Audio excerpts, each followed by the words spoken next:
জাপানে যাওয়ার জন্য শিক্ষাগত যোগ্যতা কতটুকু দরকার? এরকম প্রশ্ন অনেকেই করেন।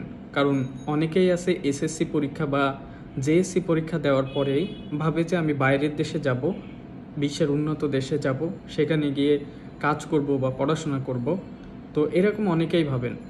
তো আপনি যদি জাপানে যেতে চান, সেক্ষেত্রে আপনার শিক্ষাগত যোগ্যতা, যদি স্টুডেন্ট ভিসাতে যেতে চান, সেক্ষেত্রে এইচএসসি কমপ্লিট হতে হবে।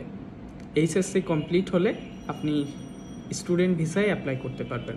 আর যদি আপনার শিক্ষাগত যোগ্যতা নাও থাকে, আপনি জাপানিজ ভাষা ভালোভাবে পারেন, সেক্ষেত্রে দেখা যাবে আপনি জব ভিসায় যেতে পারতেছেন। তো যারা জিজ্ঞাসা করছিলেন যে কোন ভিসাতে বেটার হবে, যদি আপনার যোগ্যতা থাকে স্টুডেন্ট ভিসায় যাওয়ার জন্য, তাহলে অবশ্যই স্টুডেন্ট ভিসা। আর যদি আপনার অ্যাবিলিটি না থাকে, তাহলে আপনি জব ভিসাতে যাবেন। জাপান যাওয়া কিন্তু এখন খুব সহজ, কারণ আপনি হয় স্টুডেন্ট ভিসায় যেতে পারতেছেন, না হয় জব ভিসায় যেতে পারতেছেন।